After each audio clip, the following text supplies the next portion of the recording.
I'm Graeser, and I'm going to be speaking out about the property of ideas, how to defend your games from being copied. So a word about myself, I'm a US patent agent. It means I'm admitted to the US patent bar. I just do patents, I'm not a lawyer. I have 18 years of experience in this area, mainly in software. I started programming back when I was 16. As I told my appalled children, this was before cell phones. This was before the internet. It was even before the GUI. So it's been quite a long time, but in addition to having a great deal of experience in patents, I also was in-house at a company. So I've been on both sides of the table. KISS Patent is the new venture of our US firm, and it is designed to put the power of patent protection for your unique software idea in your hands. It is designed to enable entrepreneurs and startups in the software area to get patent protection for their ideas easily and inexpensively. So this is what happens when you spend too much time hanging out with lawyers. Nothing in this presentation or in any material provided constitutes legal or patent advice. Okay, now into the presentation. So what is the property of ideas? Let's say you have a great game, and then someone copies it. They don't copy it completely. Maybe they just copy a character, or a storyline, or that wonderful rendering engine that allows your downloadable mobile app game to be played on a not-so-smart smartphone. What do you do? Is that legal? Can you stop them? Well, that is what the property of ideas is about. In terms of property rights, ideas, that is, intellectual or intangible property, is similar to physical property. So you have many of the same rights, and yet you have a problem. With physical property, you can put up a fence. You can lock the door of your car to keep someone from stealing it. But ideas have to be let loose in the world in order to be valuable. So what can you do? Well, first of all, in terms of your rights, you can legally buy, sell, and rent ideas, just like physical property. Unfortunately, others can trespass on your ideas, also like physical property.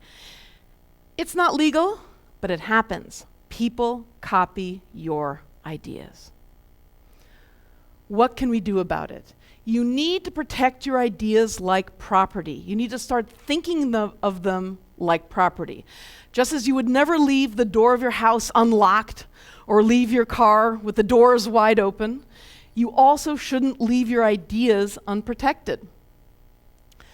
There are different ways that you can protect your ideas. I strongly recommend the registered rights. These are rights where you go to a government office, you fill out some forms, and if you show that your idea is sufficiently new and different, then you receive a limited monopoly right to protect that idea. There are three types of registered rights. Patents, they protect the core of your idea. They're the broadest type of protection. Trademarks, they protect names, logos, slogans like Coca-Cola. Copyright protects your game characters, your storyline, and also your code, but it's a very limited right, and it can only be registered in the US. Now, for all of these rights, there's an important point. You have to register them in each country where you want protection. So let's say you file for a patent in the US. You're not protected in Europe. Same thing, you file for a patent in Europe, you're not protected in the US. So each registered right has to be registered in each country, US, Europe, China, that you want protection.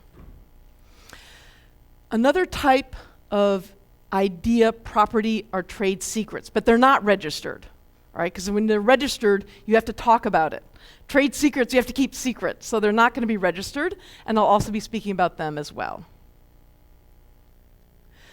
So the registered rights, patents, trademarks, and copyright. What are they, and how can you get them?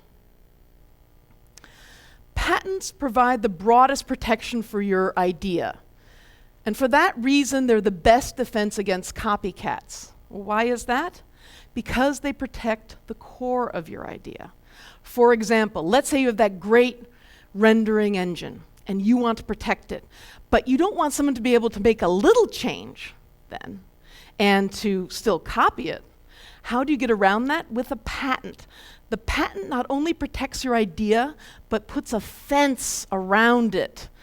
Hopefully a very big fence around it, so no one can even get close to your idea.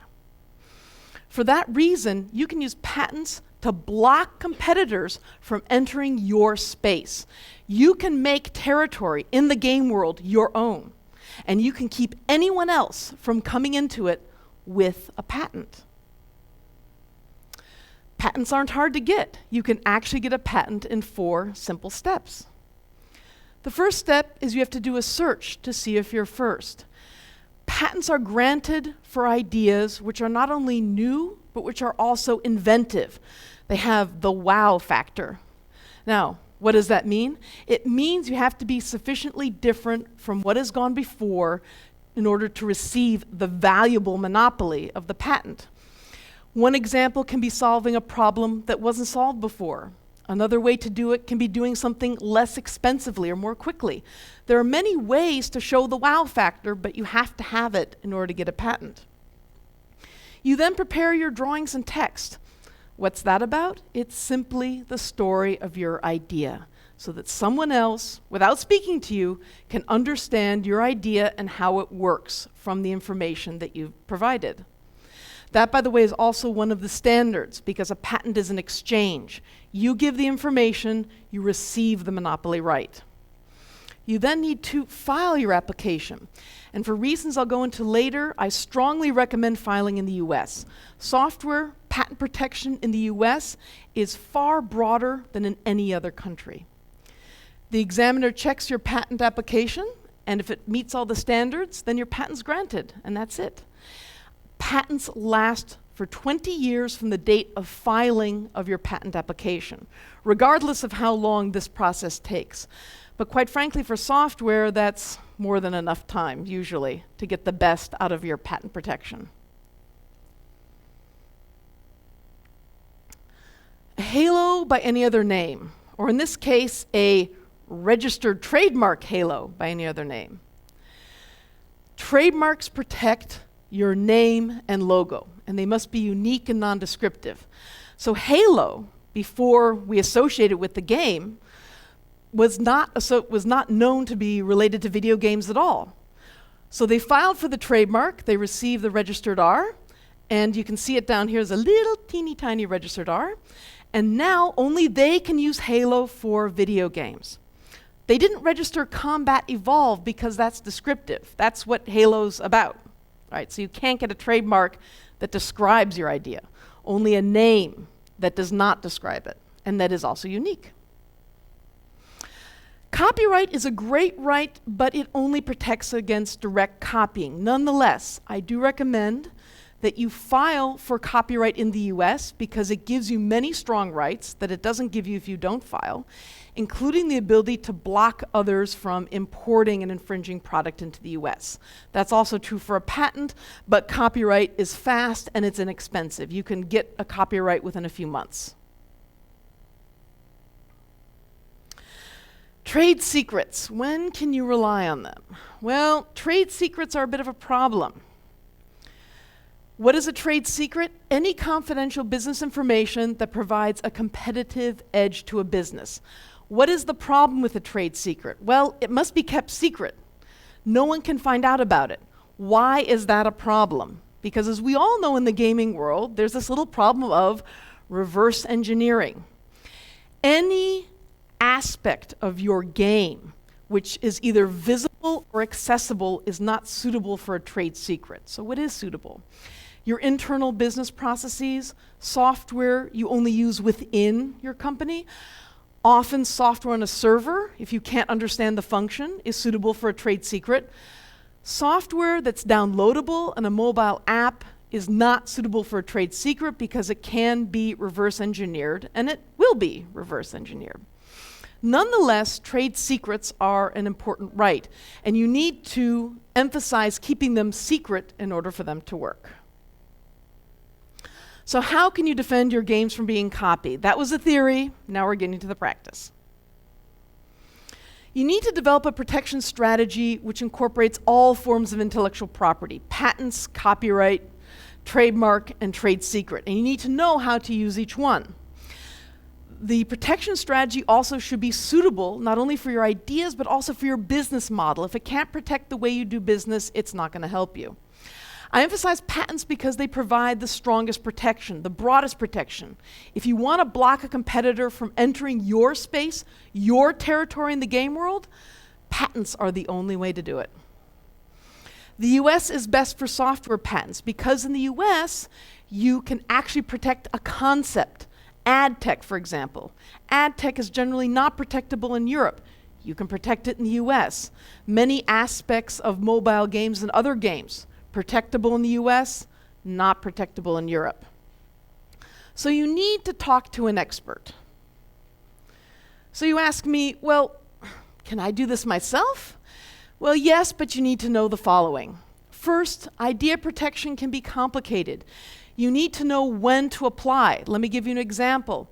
If you want to apply for a patent application, in most countries, you can't say anything about your idea.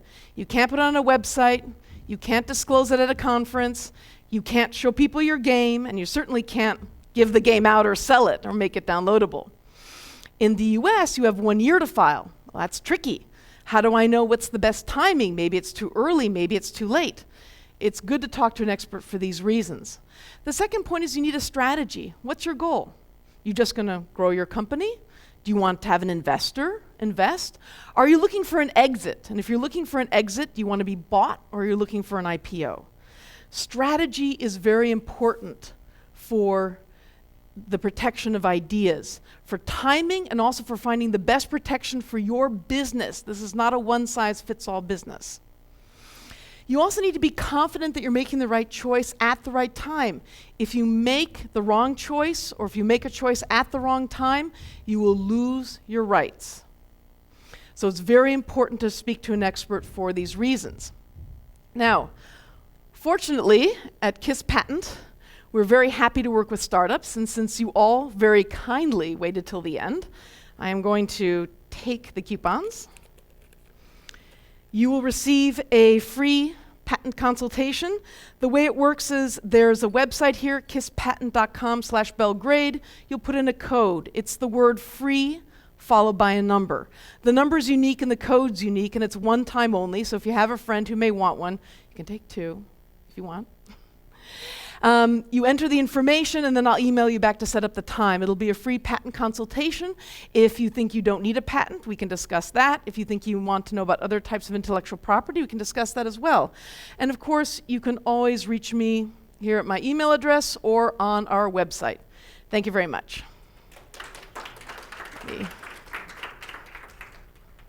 Thank you very much, Flora. So do you have any questions? Let's start the free consultation now, I guess. Yes.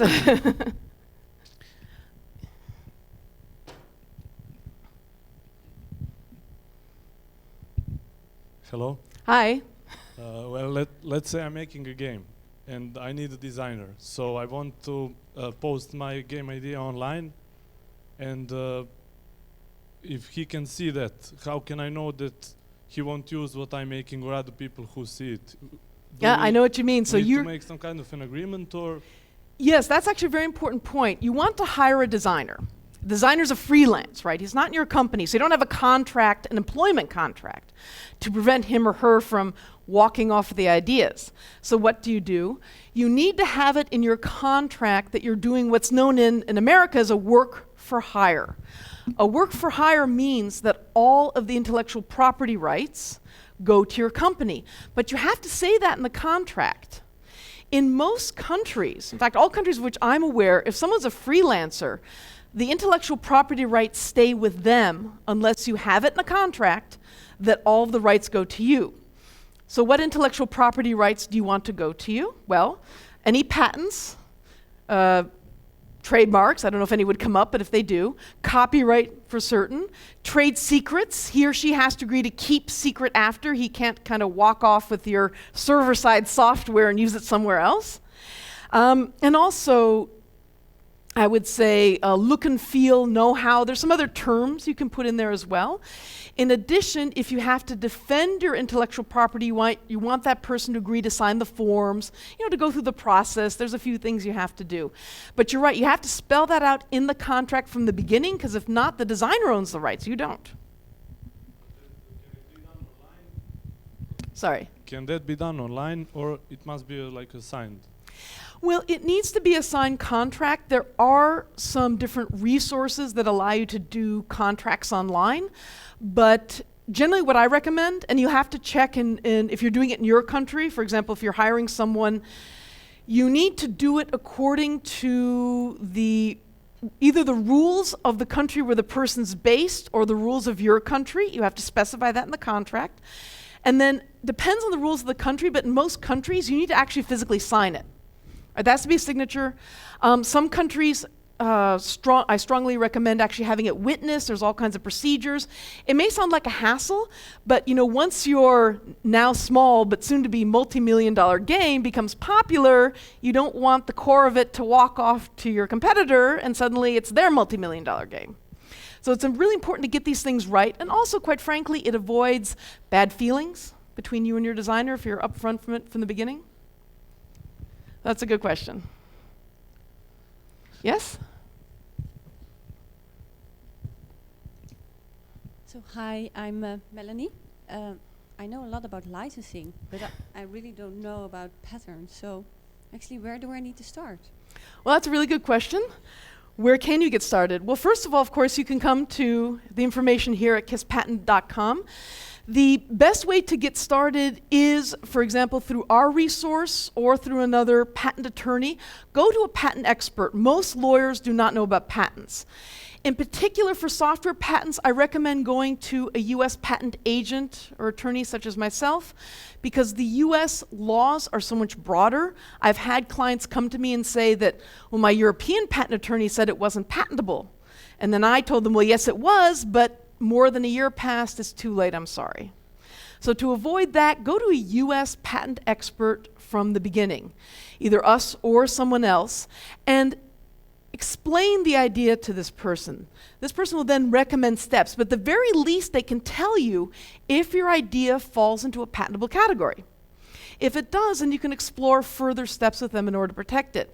If not, you can look at other types of protections such as trademark, copyright, or trade secret. It's important to do this as early on in the process as possible, because again, if you wait too long, you may be blocked from filing in most countries, and you may even be blocked from filing in the US. So that's a good question. I would definitely talk to an expert first. Okay, thank you very much. Thank you.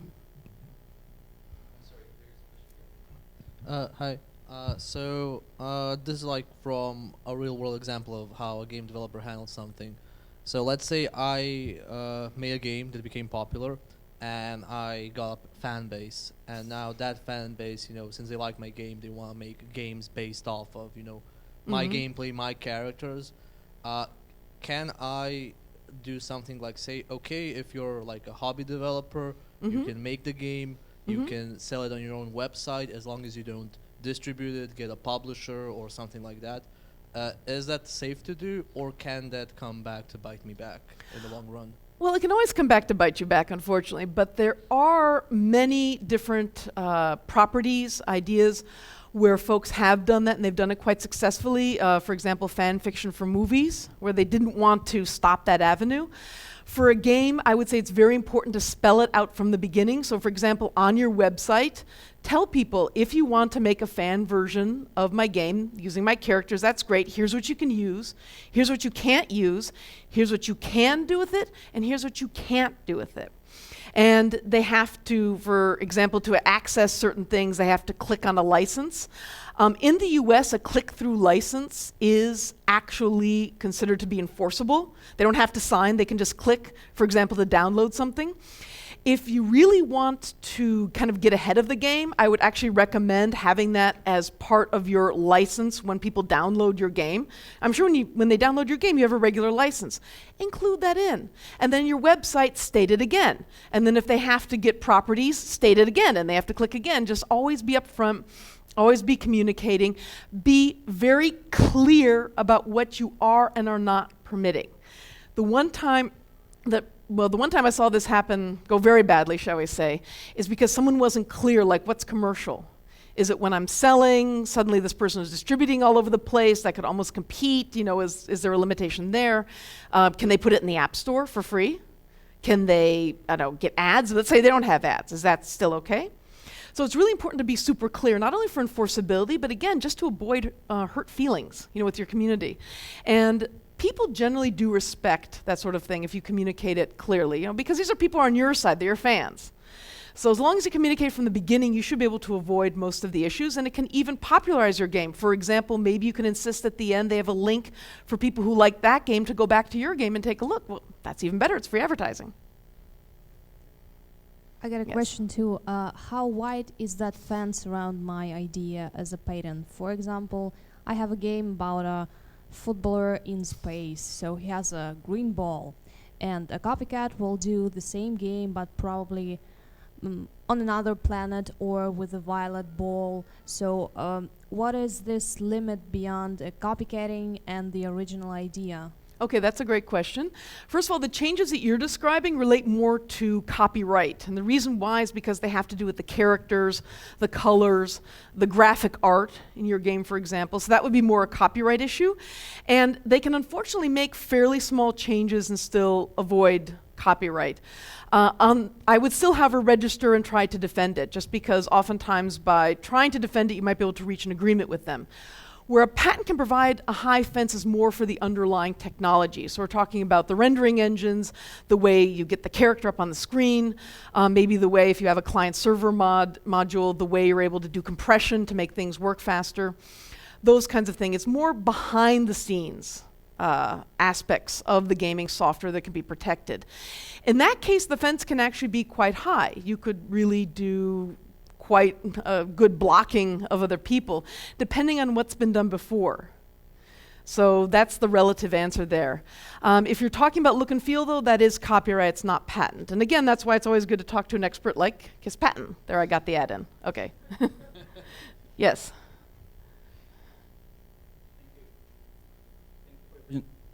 Thank you for your presentation first.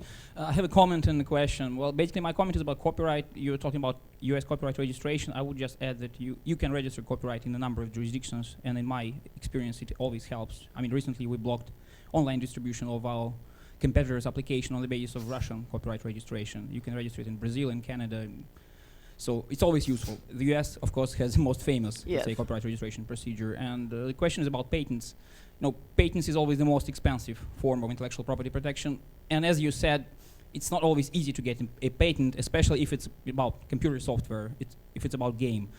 Well, the US is definitely the best country to get, let's say, software patent. But even in the US, patent attorneys I work with are not always optimistic. So what would be your advice in very few, let's say, sentences, why people should get their patents, even though some of them maybe will not get a patent because it's not patentable and it costs money? How you normally persuade people file patents despite all the problems and costs? Thank you.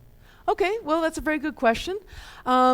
With regard to patents, there's 2 points. First of all, it's always good to file for something if there's a reasonable chance of getting it. For that, you need to talk to an expert in software patents. And the reason for that is because there's been a lot of changes in the software patent field. It isn't as easy to get a software patent as it once was, which is true, so it can be harder. On the other hand, if you don't put your foot in the door, you won't know. Another very important point is that patent applications publish before they issue. They publish 1.5 years after you file. So that's kind of like an advertisement to your competitors to, hey, I'm entering this space, this is my space, you should be careful about coming in. This will help you, even if it's only a patent application, to get investors, and it will make it harder for them to get investors and to compete with you, because their investors are going to be worried that this will actually issue as a patent. So even the patent application has value.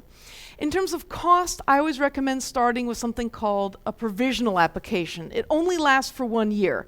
It allows you to get your foot in the door and to get the right to a date for 1 year. Why is this good? Well, first of all, you can file and you'll find out within 1 year. Is the game successful? Are you successful? Hopefully your company's still around. But if so, do you need that patent protection? In that case, you can proceed. If not, you've spent a little bit of money to have that right for 1 year, but you haven't lost too much. So for that reason, I do recommend always filing a provisional patent application if there's any reasonable chance of getting patent protection. You don't know what will actually come out the other end, but I can tell you one thing. If you don't file, you won't have that broad ability to block your competitors. You just won't have it. You'll be stuck with the much more narrow rights of copyright and trademark.